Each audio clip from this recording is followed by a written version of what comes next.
15절까지 말씀입니다.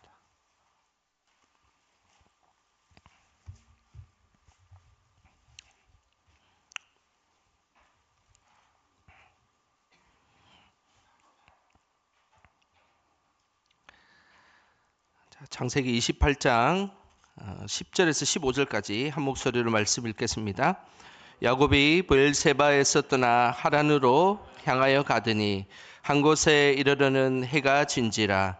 거기서 유숙하려고 그곳에 한 돌을 가져다가 베개로 삼고 거기 누워 자더니 꿈에 본즉 사닥다리가 땅 위에 서 있는데 그 꼭대기가 하늘에 닿았고 또 본즉 하나님의 사자들이 그 위에서 오르락 내리락 하고 또 본즉 여호와께서 그 위에 서서 이르시되 나는 여호와니 내 조부 아브라함의 하나님이요 이삭의 하나님이라.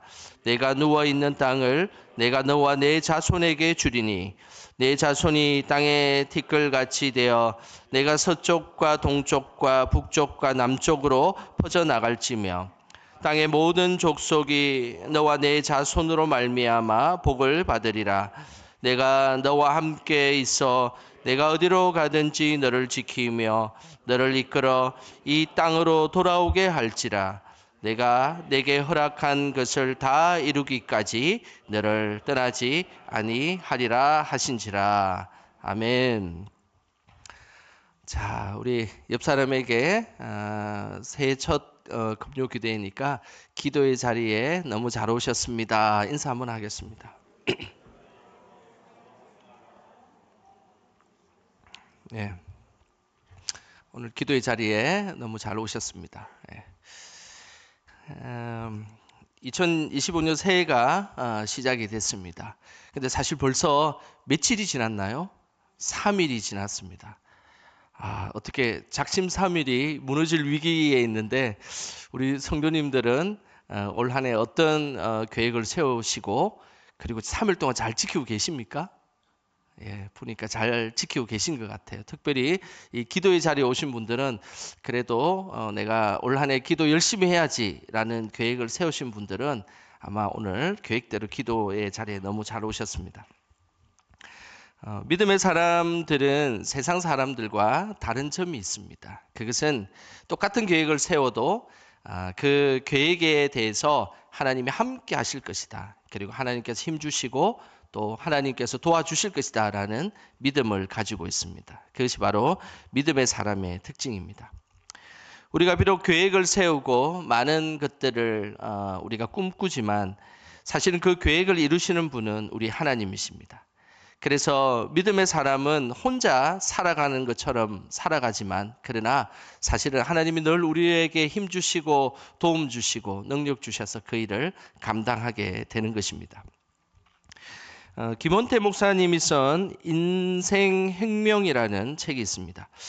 이 책은 우리 인생이 나의 힘이 아닌 하나님의 힘으로 살아가는 것이 너무나 당연하다라는 것을 너무나 논리적으로 잘 설명한 책인데요. 그 인생혁명이라는 책의 일부분을 제가 좀 소개하도록 하겠습니다. 나라는 존재를 이 땅에 보내신 주인이 있다는 사실을 안다면 그는 인생의 시작과 인생의 목적을 깨닫게 된다. 내 인생의 주인이 있다는 것을 아는 사람은 결코 내가 인생의 주인이 되는 교만의 죄를 범하지 않을 것이다. 혼자의 힘으로 사는 천일보다 주님 모시는 하루가 더 좋다. 우리 끝 문장이 너무 멋지지 않습니까? 같이 한번 읽어보겠습니다. 혼자의 힘으로 사는 천일보다 주님 모시는 하루가 더 좋다. 저는 오늘 늘 한 해 동안 우리 성도님들의 고백이 다른 것이 아니라 혼자의 힘으로 사는 인생이 아니라 주님 모시고 사는 그런 복된 인생 되시기를 주님의 이름으로 축복합니다. 오늘 본문에 등장하는 야곱은 혼자의 힘으로 어머니의 고향 하란으로 떠나게 되었습니다. 그 장면을 한번 보겠습니다. 10절입니다. 우리 같이 함께 읽어보겠습니다. 야곱이 브엘세바에서 떠나 하란으로 향하여 가더니. 야곱이 떠난 이 브엘세바에서 하란의 거리가 대략 한 800km 정도 됩니다. 800km는 서울에서 부산까지를 왕복하면 대략 800km 정도 됩니다. 고대 시대 때에 이 800km를 간다는 거, 이것은 참으로 쉬운 일은 아닙니다. 근데 오늘 이제 야곱이 브엘세바에서 하란까지 이 800km의 여정을 오늘 떠났다라고 성경은 기록하고 있습니다. 인생을 살아갈 때 우리가 기억해야 될 것은 여러 가지 많은 사람과 함께 생활을 하고 그리고 같이 어떤 일들을 진행하지만 혼자 감당해야 될 일들은 꼭 있습니다. 어느 누구도 도와줄 수 없이 그것은 오로지 하나님 앞에서 혼자만 감당해야 될 일들이 분명히 있습니다. 오늘 야곱은 어머니 품에서 사실은 살았던 아주 귀한 아들이지만 그러나 이제 브엘세바에서 하란까지 가는 이 길은 오롯이 이제 야곱이 혼자 감당해야 되는 그런 일입니다. 저도 말씀을 준비하면서 항상 느끼는 것이 있습니다. 어느 누구도 여기서 누가 대신해 줄 수도 없고 오로지 제가 하나님 앞에서 저만 감당해야 될 부분이 있다라는 거 항상 말씀을 준비할 때마다 그것을 느끼게 됩니다. 누가 좀 도와주면 좋겠고 누가 어떤 것들을 해주면 좋겠다는 생각이 한 번씩 들 때가 있지만 그러나 말씀을 준비하는 것은 오로지 하나님과 저와의 그 1대1의 시간을 통해서 말씀을 준비해야 된다라는 생각들을 하게 됩니다. 그래서 그 시간이 어떨 때는 귀한 시간이기도 하고 또 어떨 때는 외로운 시간이기도 하고 또 말씀이 잘 준비되지 않으면 힘든 시간이기도 합니다. 그렇지만 중요한 것은 이것은 제가 혼자 감당해야 되는 분명한 하나님께서 주시는 사명입니다. 야곱도 이제 하나님의 그 온전한 모습으로 살아가야 되는 그런 훈련의 시간이긴 하지만 그러나 야곱도 이제 아버지와 어머니가 도와줄 수 있는 그런 이제 손은 다 떠나버렸습니다. 브엘세바에서 하란까지 이 800km나 되는 이 긴 여정을 이제 야곱은 오롯이 혼자만 이들은 감당해야 되는 상황이었습니다. 홀로 서기를 하고 있는 이 야곱의 인생, 우리는 이 성경을 통해서 야곱의 인생을 바라보고 있지만 사실은 야곱이 혼자 걸어가는 그 인생은 참으로 쉽지 않은 인생이었을 것입니다. 하지만은 야곱의 인생을 아주 주의 깊게 지켜보고 계신 분이 계셨습니다. 그분이 바로 우리 하나님이십니다. 야곱의 입장에서는 혼자 하란으로 가는 길이었지만 그러나 사실은 하나님께서 야곱의 인생을 계속해서 도와주고 계시고 인도하고 계시다는 사실입니다. 오늘 그 놀라운 하나님의 인도하심의 그 손길이 11절에 고스란히 나옵니다. 우리 11절 말씀 같이 함께 읽어보겠습니다. 한 곳에 이르르는 해가 진지라 거기서 유숙하려고 그곳에 한 돌을 가져다가 베개로 삼고 거기 누워 자더니 야곱의 그 관점에서 보면 그냥 해가 뉘엿뉘엿졌고 하란으로 가는 그 길에 그냥 혼자 이 어떤 그 길에서 들에서 잠을 자려고 하니까 베개가 필요해서 옆에 있는 돌을 가져와서 베개 삼아 잠을 잤다라는 표현입니다. 그런데 오늘 이 11절을 자세히 보면 네 곳이나 하나님이 택한 장소라는 개념이 나옵니다. 하나님의 택한 장소라는 이 개념은 히브리어 단어로 하라는 단어가 나오는데 이 하라는 정관사가 오늘 이 11절에는 네 곳이나 그곳에 등장합니다. 11절을 다시 한번 보겠습니다. 11절을 보면 한 곳에 이르르는 해가 진지라 해서 한 곳, 그리고 거기서 유숙하려고 하는 거기서 그 다음에 그곳에 한 돌을 가져다가 또 그곳 그리고 또 거기 누워 자더니 이 하라는 정관사가 오늘 11절에는 네 곳이나 이렇게 있습니다. 이 네 곳에 있는 하라는 정관사는 하나님이 택한 장소라는 의미입니다. 이것을 원어적으로 다시 표현하면 이렇게 표현할 수 있습니다. 화면을 한번 보여주시기 바랍니다. 이렇게 읽을 수 있습니다. 하나님이 택한 한 곳에 이르르는 해가 진지라 하나님이 택한 거기서 유숙하려고 하나님이 택한 그곳에 한 돌을 가져 나가 베개로 삼고 하나님이 택한 거기 누워 자더니 라는 표현입니다. 이것을 원어적으로 읽으니까 하나님의 손길이 느껴지시죠. 야곱의 인생에 있어서 그는 그냥 해가 지고 그곳에서 돌 베개를 가지고 잠을 잤다라고 성경은 그 야곱의 인생의 관점에서 기록한다면 그냥 그렇게 그 야생들에서 돌베개를 베고 잤다라고 표현하고 있지만, 그러나 오늘 사실은 성경에는 숨은 뜻이 있다는 것입니다. 하나님이 택한 곳에서 그 일을 진행했다는 것입니다. 이것은 참으로 중요한 메시지를 우리에게 안겨줍니다. 우리는 혼자 살아가는 것 같지만 사실은 실제로 하나님이 계속해서 우리를 인도하시고 하나님의 손길로 우리를 도우고 계신다라는 사실입니다. 우리는 우리의 혼자 인생 속에서 그런 많은 일들을 감당하지만 사실은 하나님께서 매 순간마다 내가 어떤 장소를 택하고 내가 어떤 곳에 거기에 유숙할지라도 그곳은 바로 하나님이 택한 곳이었고 하나님의 손길이었다라는 것입니다. 이것을 믿음으로 고백하고 이것을 믿음으로 받아들이는 사람은 진정한 하나님의 사람인 것입니다. 저는 우리의 삶의 모든 여정 속에서 하나님이 다 손길 가운데 우리를 인도하심을 늘 고백하는 그런 다 믿음의 사람들이 되시기를 주님의 이름으로 축복합니다. 저는 항상 야곱의 이 돌베개 하면 생각나는 베개가 하나가 있습니다. 그것은 찜질방의 나무 베개입니다. 저는 일반 대학에서 이제 학부와 석사와 박사까지 공부를 하면서 교회를 다니지 않는 사람들과 어울릴 일들이 사실은 많이 있었습니다. 근데 항상 수업이 끝나고 행사가 끝나면 항상 가는 곳이 있습니다. 그게 술집입니다. 저는 술을 안 먹는 저는 매번 이 술집에 가는 것이 너무너무 힘들었습니다.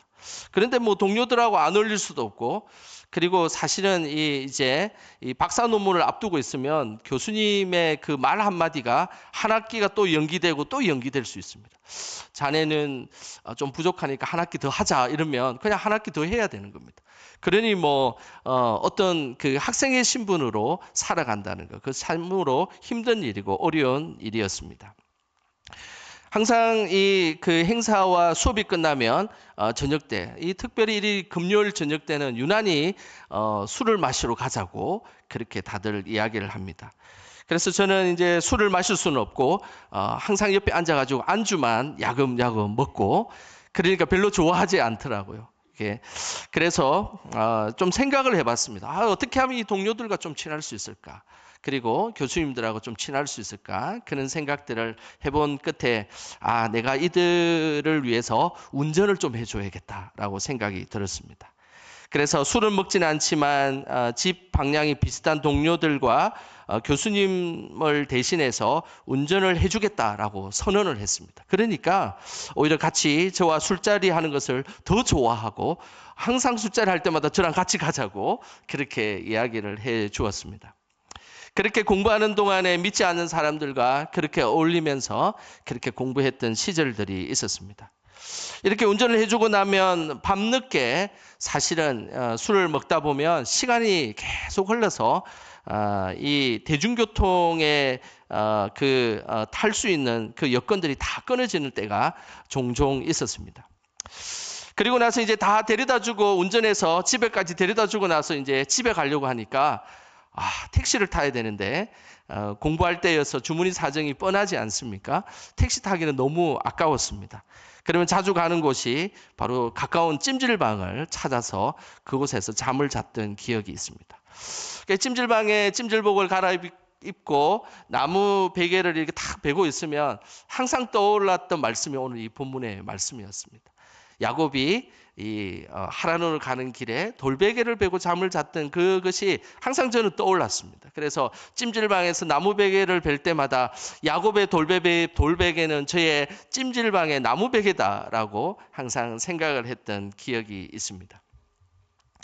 야곱의 인생의 이 광야의 생활은 참으로 힘들고 어려운 순간이었습니다.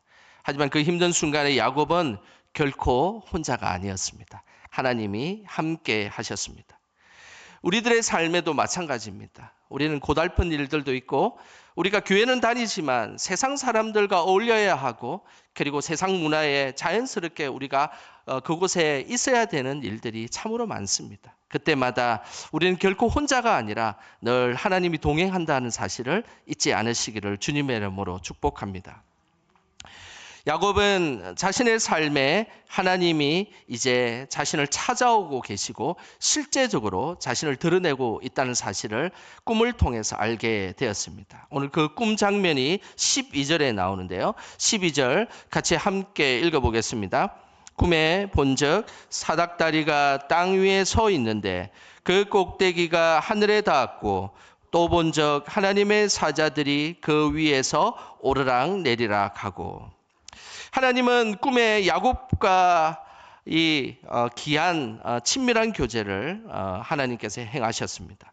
야곱의 인생에 하나님이 함께하고 계심을 오늘 드러나는 오늘 12절에 상징적인 물건이 있습니다. 그 물건은 바로 사닥다리입니다. 보통의 사닥다리는 길이에 한계가 있지 않습니까? 아무리 긴 사다리도 사실은 길이에 한계가 있습니다. 그런데 오늘 등장하는 하늘에서 내려온 이 하늘 사닥다리는 길이에 한계가 없는 것입니다. 땅에서부터 하늘까지 연결되는 사닥다리니까 어떻게 그 길이를 측량할 수 있겠습니까? 하나님께서는 야곱에게 하늘의 사닥다리를 항상 내려주셨습니다. 그러면서 네가 살고 있는 이 땅, 네가 밟고 있는 이 땅이 결코 이 땅으로만 존재하는 것이 아니라 이 땅도 하나님이 허락하시면 이 땅도 하늘과 연결된 땅이다라는 것을 분명하게 보여주셨던 것입니다.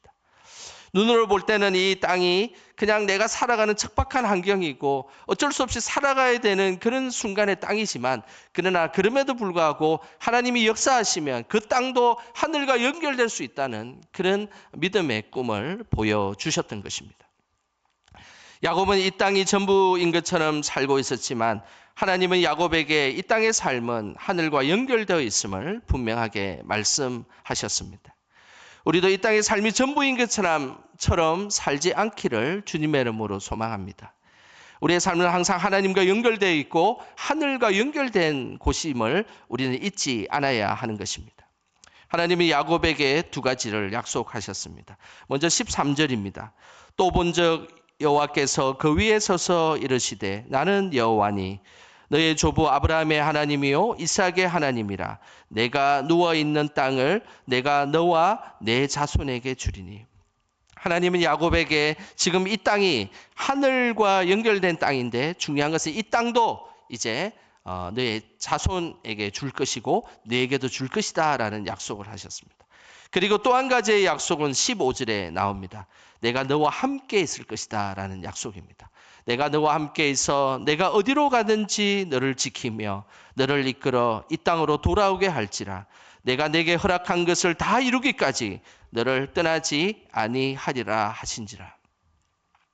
하나님이 야곱에게 하신 두 번째 약속은 바로 너와 함께 하시겠다라는 약속입니다. 야곱이 어디를 가든지 함께 할 것이고 그리고 너가 돌아올 때도 내가 함께 할 것이다 라는 분명한 약속을 해 주신 것입니다. 하나님께서는 우리의 삶에 결코 우리를 혼자 내버려 두시지 아니하십니다.